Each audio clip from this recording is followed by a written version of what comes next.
السلام عليكم ورحمة الله وبركاته. معاكم ياسمين توفيق. وحشتوني جدا. ان احنا النهاردة هنعمل مع بعض حاجة جميلة جدا وشيك. هتحبوها كتير وولادكم هيحبوها. هنعمل مع بعض شنطة باك زي ما هي ظاهرة قدامكم كده على الشاشة. هنعملها مع بعض النهاردة بطريقة سهلة وبسيطة. انا عارفة ان انا غبت عنكم كتير، بس يلا نبدأ مع بعض ونعمل حاجات كتيرة جدا حلوة كتير كتير كتير. بس قبل ما نبدأ مع بعض ما تنسوش اللايك والسبسكرايب وتفعيل الجرس علشان تتابعوا حلقاتي. يلا بينا نبدأ مع بعض ونعرف الأدوات والخامات اللي هنستخدمها لعمل الشنطة الباك.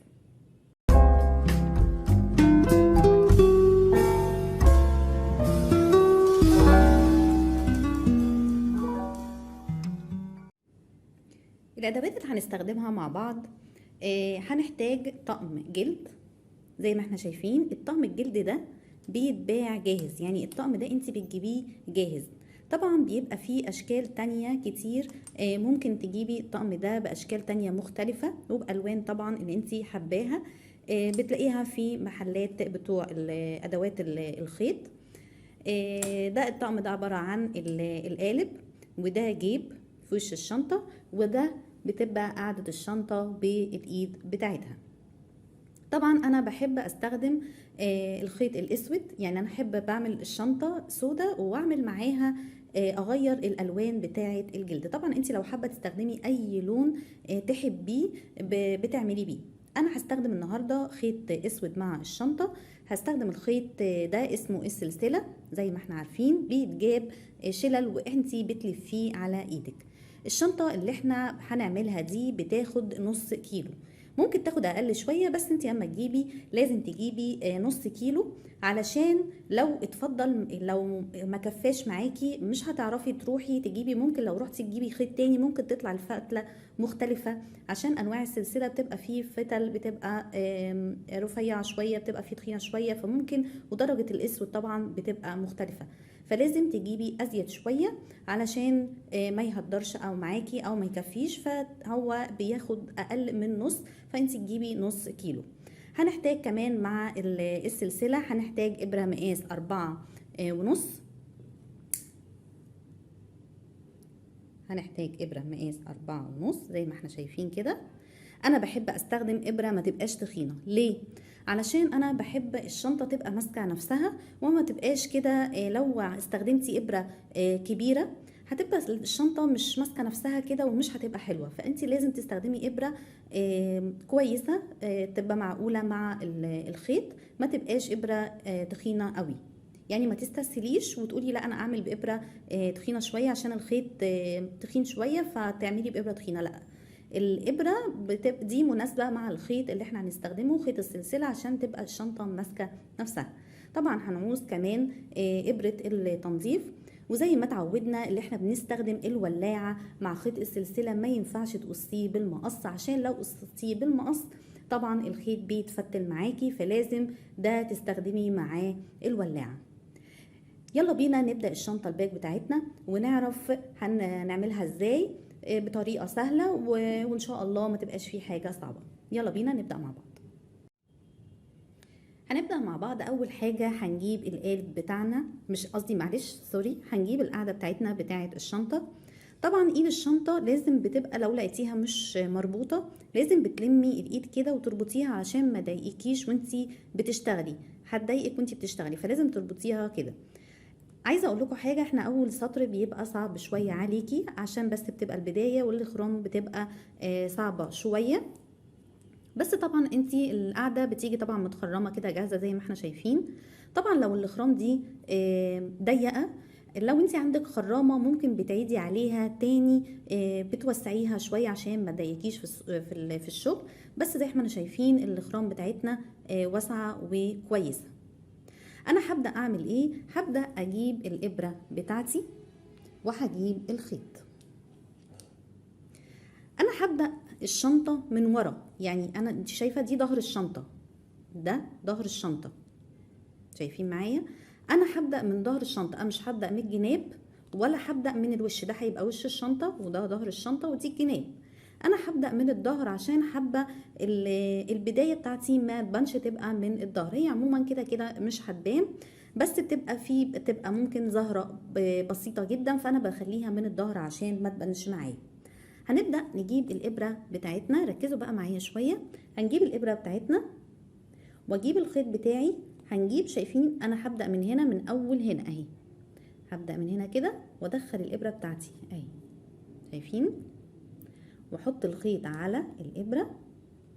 الغرزة بتاعتي عبارة هتبقى عن غرزة حشو، واسحب الخيط بتاعي.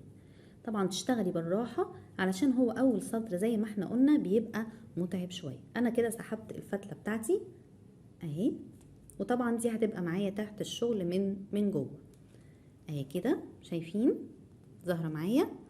ابدأ بقى اثبت الخيط بتاعي، اسحب كده واعمل كده، يبقى انا ثبت الخيط بتاعي.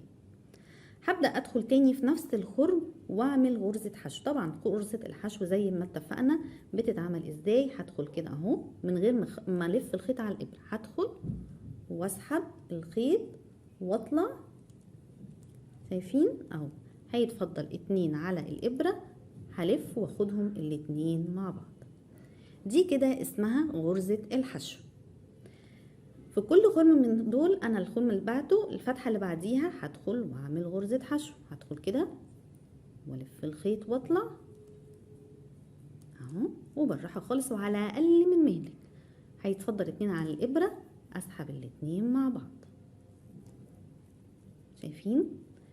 هدخل كمان مره في الفتحه والف واطلع، هيتفضل 2 على الابره، هسحب الاتنين مع بعض. شايفين الفتله دي من جوه اهي، الفتله دي كده هتبقى من جوه الشغل اهي، تاخديها معاكي في الشغل عشان تتدارى اهي. طبعا دي الشنطه بتاعتنا من جوه اهي، دي من جوه ودي كده من بره. يعني ما تمسكيش الشنطه بتاعتك كده، خلاص دي من جوه دي من بره، لازم تبقى وش الشنطه كده، هي دي اللي هتشتغلي عليها اهي. ونكمل مع بعض وبالراحه خالص اهو. اللي بعده هدخل كده، وطبعا زي ما اتفقنا الفتله دي معايا تحت الشغل عشان نداريها، ونسحب. شوفي انا بعمل بالراحه خالص ازاي، واسحب واعمل غرزه الحشو، شايفين اهو. وادخل تاني في كل فتحه بدخل اعمل 2 حشو، 2 حشو. طبعا انتي على حسب ما انتي بتشوفي الخرم معاكي، لو الخرام قريبه من بعض قوي بتخلي واحده غرزه حشو واحده، واللي بعديها 2 حشو، واللي بعديها واحده حشو، واللي بعديها 2 حشو، يعني واحده وواحده، يعني واحده فيها تزايد وواحده لا. طبعا دي بالنظر على حسب ما انتي بتشوفي علشان ما تطلعش الشنطه واسعه معاكي قوي. تمام، هنكمل مع بعض. هنعمل اللي بعديها اهي كده، نطلع ونطلع منها كده اهي، شايفين كده. انا كملت لغايه ما وصلت زي ما قلنا، شايفين انا وصلت هنا، وصلت ل2 غرزه حشو، شايفين اهو. انا عملت هنا غرزتين غرزتين غرزتين، وبعدين حسيت اللي هي الخرام قريبه من بعض، فحبيت ان انا عشان الشنطه ما تطلعش واسعه معايا، فعملت واحده واحده، عملت واحده غرزه حشو، وبعدين اللي بعديها 2، اللي بعديها واحده، اللي بعديها 2، وهكذا لغايه ما وصلت لللفه بتاعه الشنطه، الدوران بتاع الشنطه من تحت، شايفين اهو كده اهي، دي الدوران بتاع الشنطه. ببدأ اعمل ايه بقى، اللي انا بشتغل في كل واحدة 2 غرزة حشو في الدوران ده، بعمل في كل واحدة 2 غرزة حشو. خليكم معايا كده. اللي بعده هعمل واعمل 2 غرزة حشو. ليه؟ علشان الشنطة ما تطلعش ضيقة قوي يعني، وهتلاقي القاعدة بتاعتك من تحت بتلاقيها اتنت، يعني لو انت مش عاملاها حلو هتلاقيها بتتنى كده، يعني شايفاها بتتنى زي كده، فمش هتبقى مفروده، لا لازم احنا عايزينها مفروده. فاحنا هنعمل في كل واحده من دول 2 غرزه حشو، شايفين معايا زي ما اتفقنا بالراحه خالص. هو اول سطر بس بيبقى متعب شويه اهو، شايفين اللي بعديها 2 غرزة حشو.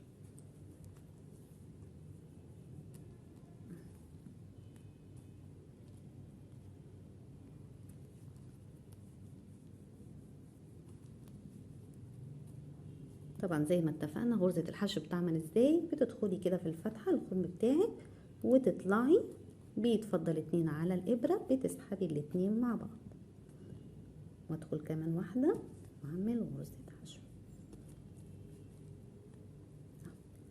شايفين المنظر عامل ازاي؟ شايفين جماله؟ الاسود مع النبيتي كمان تحفة جدا. بنبدأ بقى بنشتغل كل ده كده لغاية هنا، تاخدي الدوران بتاعك كله كده لغاية ما توصلي تخلصي الدوران كله. كل ده هنشتغله 2 غرزة حشو. اكمل وارجع لكم. كده احنا وصلنا لغاية هنا اهو، كده عملنا الدوران كله 2 غرزة حشو. شايفين؟ هبدأ بقى اعمل اللي بعديها غرزة واحدة بس حشو. لو لاحظنا هتلاقي اللي هنا دي، معلش، هتلاقي اللي هنا شايفين دي اهي، هتبقى قصادها هنا كده اهي، تبقى غرزة واحدة بس اهي.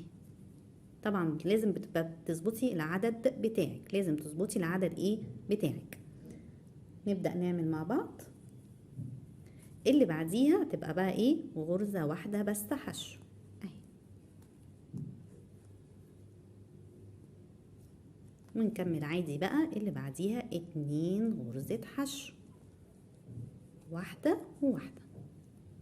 طبعا انت هتلاحظي وانت بتشتغلي ان انت اللي قصادها زيها بالظبط. شايفين؟ اللي بعديها غرزة واحدة بس.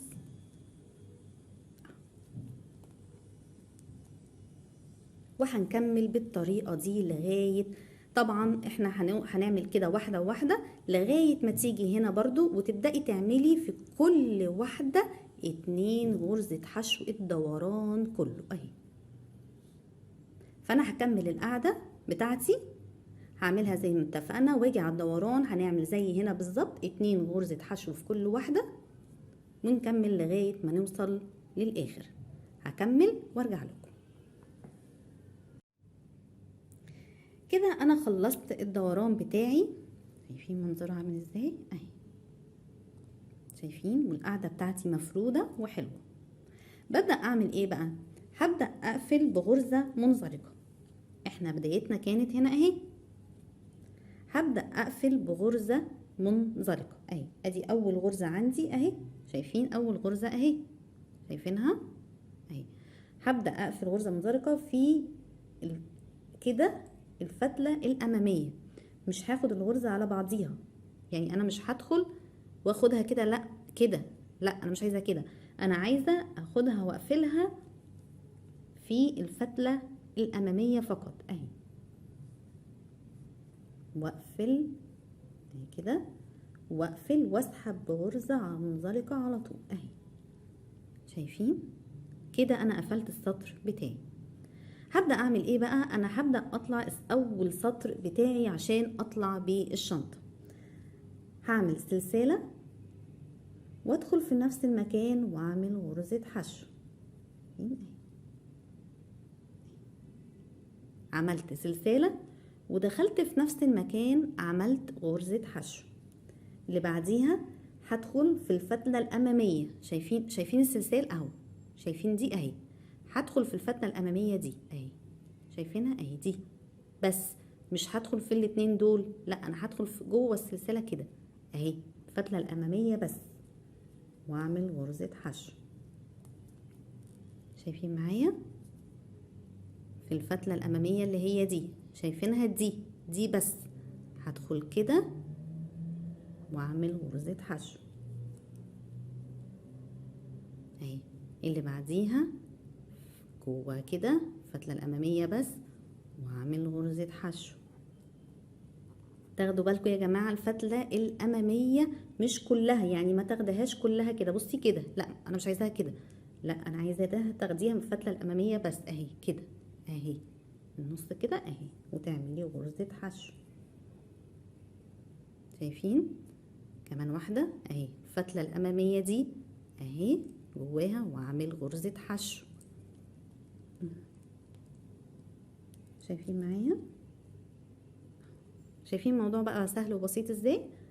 اللي بعديها اهي كمان اهي هتبدأي تمشي في كل سلسلة تعملي غرزة حشو، كل سلسلة غرزة حشو. وزي ما اتفقنا في الفتلة الأمامية تدخلي من نص السلسلة كده وتعملي غرزة الحشو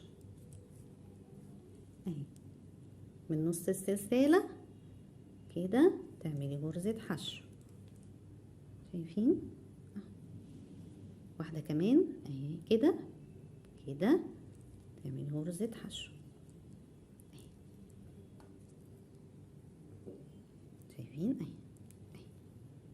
ده اول سطر بتاعنا عشان نطلع بالشنطة بتاعتنا.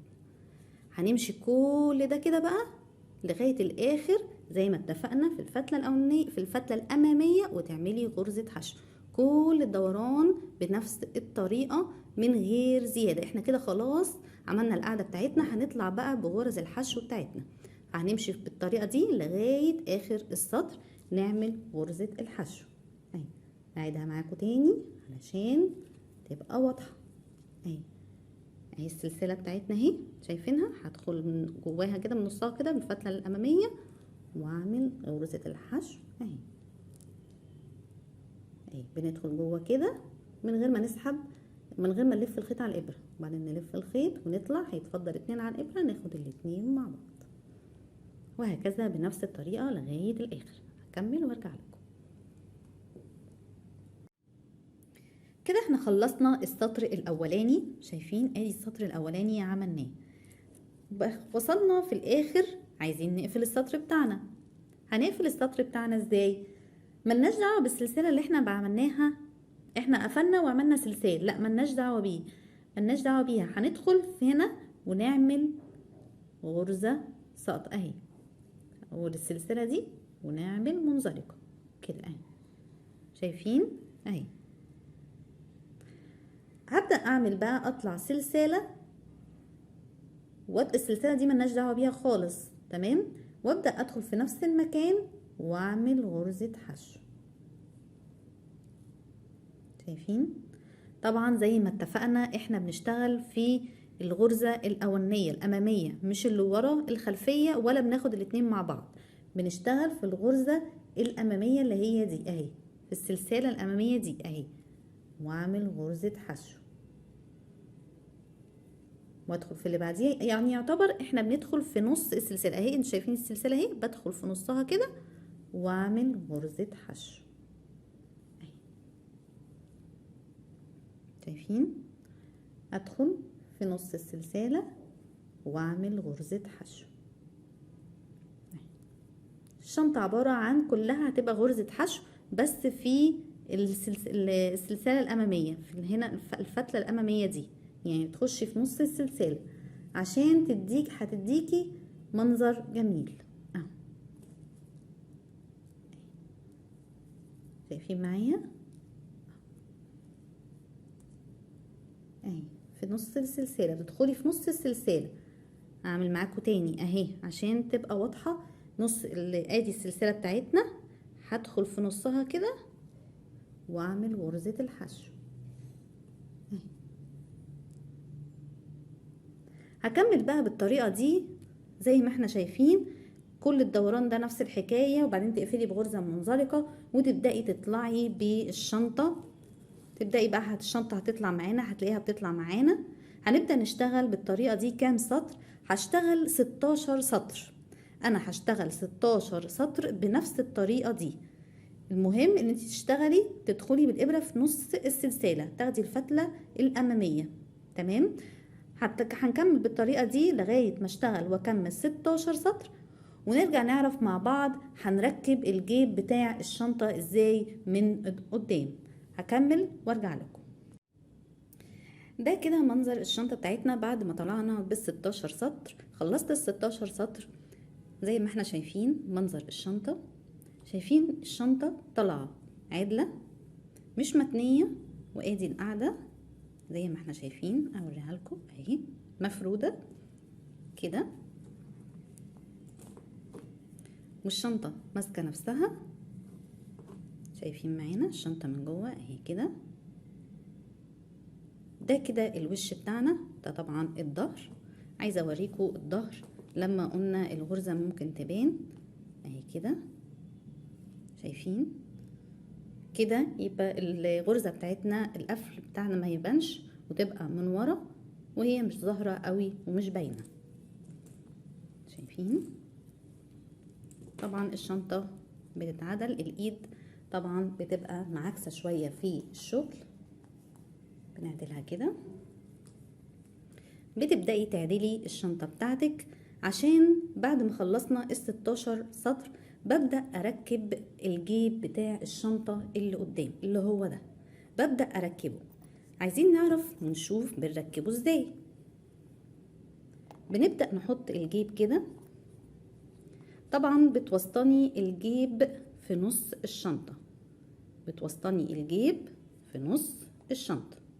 تعالوا نشوف بنركب الجيب بتاعنا ازاي.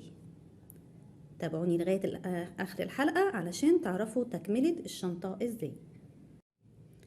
هنبدأ نركب الجيب. هنعمل ايه بقى؟ هجيب ابرة التنظيف بتاعتي دي، ابرة التنظيف لضمت فيها فتلة من نفس الخيط زي ما احنا شايفين كده، لضمتها وربطتها من تحت كده زي ما احنا شايفين. شايفين انا ربطتها ازاي علشان ما تطلعش وتتفك من الشنطة.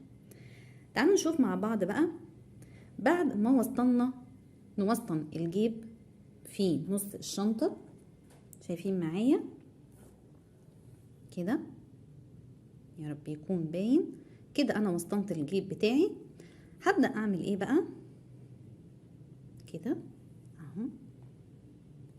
هبدأ ادخل الابرة بتاعتي من جوه كده واطلعها من اول خرم كده اهي. شايفين؟ طبعا انا بشتغل بالراحة خالص، لازم تشتغلي بالراحة علشان الشنطة والجيب بيبقوا عايزين ظبط والشغل ما يميلش معاكي. شايفين اهو تمام. وبعدين ابدأ ادخل في الخرم اللي بعده كده واطلع كده. طبعا العقدة اللي انا عملتها من ورا دي كده ما تفكش الشغل بتاعي خالص. وطبعا كده كده هي متدارية عشان لما تيجي تعملي البطانة كده كده هي متدارية اهي. شايفين؟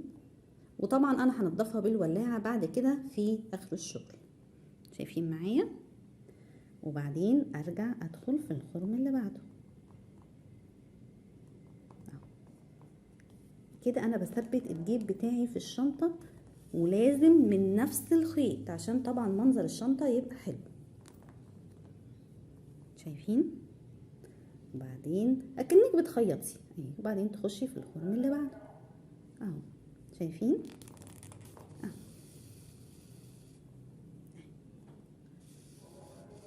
وتبدأي بقى تثبتي بالراحة خالص خالص خالص اهو. ده كده منظر الجيب بعد ما تركب اهو. زي ما اتفقنا بندخل بالابره من ورا وبتدخلي في كل خرم اكنك بتخيطي. شايفين المنظر؟ شايفين جمالها؟ جميله جدا. بتبدأي تعملي بعد كده ايه؟ بتبدأي بعد ما توصلي لغاية الاخر، طبعا بتوصلي هنا لغاية اول البداية اللي انت بدأتي بيها. بنعمل ايه بعد كده؟ بتبدأي اللي انت تنضفي الشغل بتاعك، اللي انت تدخلي الابرة. طبعا بتقلبي كده كده اوريكم، وتبدأي تنضفي الشغل بتاعك اللي انت تدخلي كده الابرة بتاعتك جوه الشغل كده علشان تثبتي الشغل بتاعك. يا رب يكون كل حاجة واضحة بالنسبة لكم. طبعا لو في اي حاجة وقفت معاكم ابعتولي وانا هرد على كل طلباتكم واستفساراتكم اهي. طبعا كل اللي انت بتعمليه ده بيتدارى في البطانة لما بتيجي تعمليها. شايفين اهو كده كده انت ثبتي الشغل بتاعك عشان ما يتفكش. وتبدأي تجيبي الولاعة وتقطعي الخيط طبعا بالولاعة زي ما اتفقنا. عايزة اوريكم بيتعمل بالولاعة ازاي علشان كده تبدأي كده بقى بالراحة خالص بالولاعة كده لغاية ما يتقطع. شايفة؟ انا بعمل معاكم علشان تبقوا عارفين كل حاجة اهي، وتتكي كده اهي كده عليها علشان يبقى الشغل بتاعنا نظيف. شايفين؟ شغلنا نظيف من جوه وما فيهوش اي حاجة. هنبدأ نعمل ايه بعد كده؟ تعالوا نشوف مع بعض هنبدأ نعمل ايه، نكمل الشنطة ازاي.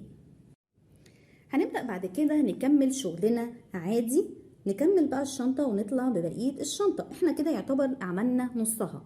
هنبدأ نكمل بقية دي كده البداية بتاعتنا. طبعا انتي ما بتقطعيش الفتلة، انتي سايباها وبتعملي البوك بتاعك او الجيب بتاعك من قدام.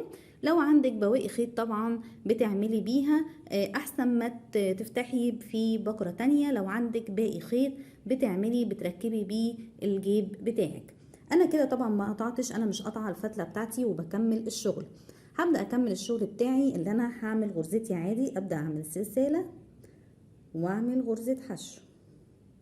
طبعا زي ما اتعودنا تكملي باقي الشغل بتاعك بنفس الغرزه، وبعدين تاخدي السلسله اهي تخشي بالابره كده في نص السلسله اهي عشان تاخدي الفتله دي. تاخدي الفتله اللي هي قلنا عليها، مش اللي ورا دي، بتاخدي اللي قدام عندك دي اهي وتعملي غرزة حشو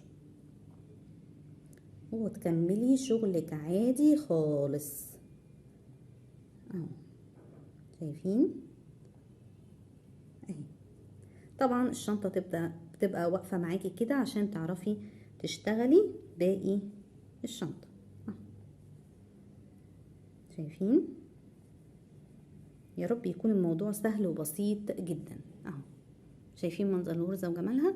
بتبدأي بقى تكملي كده الشغل بتاعك الدوران كله لغاية ما نطلع بعلو الشنطة اللي انتي حباه. طبعا انا هنا هعمل نص اللي انا عملته ده هعمله فوق، يعني انا بدأ هعمل 16 او 17 سطر كمان. انتي طبعا عايزة تطولي الشنطة الباك اكتر من كده بتطولي على حسب الطول اللي انتي عايزاه. انا هكمل الشنطة بتاعتي واوصلها للطول اللي انا عايزاه. هشتغل تقريبا 17 سطر، وبعد ما نشتغل ال 17 سطر هنرجع مع بعض ونشوف نكمل بقية الشنطة بتاعتنا ازاي. تابعوني لغاية اخر الحلقة عشان نكمل الشنطة بتاعتنا. زي ما احنا شايفين مع بعض كملت زي ما احنا كده شايفين. انا عملت 16 سطر زي ما اتفقنا. كملت بقية الشنطة. ده كده طول الشنطة زي ما احنا شايفين. شايفينها؟ شايفين منظر جميل وشكل الغرزة جميل ازاي. انا دلوقتي عايزة اعمل سطر النهاية. تعالوا نشوف مع بعض هنعمل سطر النهاية ازاي. طبعا الشنطة عشان كبرت معانا كده. سطر النهاية هتبقى عبارة عن غرزة منزلقة، في كل واحدة. انا كده قفلت السطر بتاعي. هبدأ اطلع سلسلة وهعمل في السلسلة اللي بعديها دي غرزة منزلقة، يعني هندخل كده في السلسلة بقى كلها. هدخل في السلسلة كلها واسحب على طول كده. شايفين؟ تاني مع بعض. مش هعمل اي سلسلة ولا هعمل اي حاجة. هدخل في الغرزة اللي بعديها اهي كده كلها بقى. بدخل كلها. بصوا دخلت في الغرزة كلها واسحب والف واسحب واطلع واسحب كده على طول. دي اسمها غرزة منزلقة اهي. ده كده علشان اعمل الفينش بتاع الشغل بتاعي واعمل يبقى الشغل بتاعي حلو اهي. شايفين كده؟ والف الخيط واطلع واسحب على طول اهو، واعمل الدوران كله بتاع الشنطة بنفس الطريقة دي اهي بغرزة منزلقة. نعمل مع بعض تاني. ادي الغرزة اللي بعد كده هدخل كده والف الخيط واطلع واسحب على طول اهي. شايفين؟ هنعمل كل الدوران بالطريقة دي. اكمل بالسطر وارجع لكم. كده انا خلصت السطر الاخير اهو. كده الشنطة بتاعتنا خلصت. هبدأ بقى اللي انا انضف واقطع الفتلة. هجيب كده واعمل طبعا بالولاعة كده واقطع الفتلة. شايفين اهو. وابدأ انضف الشغل بتاعي. هجيب طبعا ابرة التنظيف. هبدأ الاول ان انا اعمل ايه. طبعا انا ما نهيتش السطر زي ما يعني زي ما قلنا بغرزة مزدلقة، لا انا الخيط بتاعي اهي اهو. ببدأ اشد الفتلة بتاعتي كده، شايفين اهي الفتلة بتاعتي كده اهي، بشدها وابدأ الضم الخيط بتاعي، شايفين. واعمل ايه بقى بعد كده؟ اول غرزة عملناها اهي، شايفين اهي، دي اول غرزة، شايفين اول غرزة. بنبدأ نجيب الابرة بتاعتنا وادخل من ورا كده كده، شايفين من ورا اهي، واطلع واسحب، شايفين اهو. وبعدين ابدأ ارجع تاني هنا الغرزة بتاعتنا اهي اهي، واسحب كده، شايفين بقى قفلت بسلسلة ازاي. وبعدين ابدا انضف الشغل بتاعي من جوه، ادخل الفتله بتاعتي جوه الشغل وانضفها بالولاعه. نضفنا الشنطه بتاعتنا. بعد كده هبدا الخطوه التانية. هعمل ايه؟ عايزه اركب الحزام بتاع الشنطه اللي بتربط الشنطه من فوق. ادي الحزام بتاعنا. طبعا هنبدا نشيل اللي في النص دي علشان نعرف ندخل الحزام بتاعنا. بعد ما شلناها هنبدأ نعمل ايه بقى؟ هنبدأ نركب الحزام بتاعنا. طبعا بتدككي عادي، يعني انتي بتظبطيها طبعا معاكي، بتتظبط، بتبقى سهلة جدا. بتبدأي تدخلي بقى، بتبقى فيه فتحات كده، فتحات اللي في الشغل، بتبدأي تدخلي كده اهي، شايفة، وتسحبي، وتبدأي بقى بتتني دي كده، دي بتتنى، بتسحبي كده وبعدين بتدخلي بقى، بتظبطيها، بتدخلي من هنا طبعا، ويبقى نفس الايه، يعني نفس الصف، ما تنزليش ولا تطلعي من صف تاني اهو كده. يا رب يكون العملية واضحة معاكم اهي كده. طبعا هي بتبقى صعبة شوية علشان انتي بتدخلي بين الشغل اهو، شايفين اهي، شايفاها. وبعدين نبدأ تدخلي، تسيبي طبعا مسافة وتدخلي نفس الحكاية اهي، شايفة. طبعا انتي بتظبطي الربطة، بتبقى سهلة جدا بالنسبة لك اهي، زي ما بتعملي اي شنطة بالظبط اهي، شايفينها. وبعدين نبدأ بقى نكمل، تعملي بنفس الطريقة لغاية ما توصلي هنا للآخر. احنا كده ركبنا حزام الشنطة، ادي الحزام بتاع الشنطة ركبناه اهو بالطريقة دي. هبدأ بقى الخطوة اللي جاية. هعمل ايه؟ عايزة اركب القالب بتاع الشنطة. دي اخر حاجة هنعملها في الخطوة الاخيرة للشنطة. هنبدأ نركب القالب ازاي؟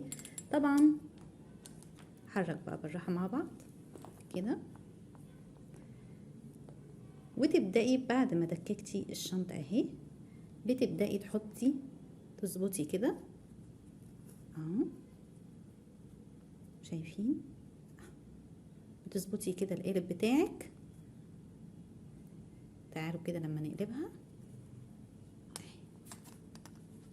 اهي هتبقى كده. طبعا مش هتبان غير لما تتركب زي ما ركبنا وش بتاع الشنطة اهي كده، نفس الطريقة اللي عملنا بيها زي ما ركبنا هنا كده البوك بتاع الشنطة اهو. هنركب هنا نفس الطريقة القالب بتاعنا اهي، طبعا نوع الخيط. هتظبطي بقى القالب بتاعك كده وتجيبي الخيط ومن جوه تطلعي وتسحبي وتدككي واحده واحده من هنا اهي كده. تمام. هتدخلي كده، انا عايزه بس اوريها معاكم كده.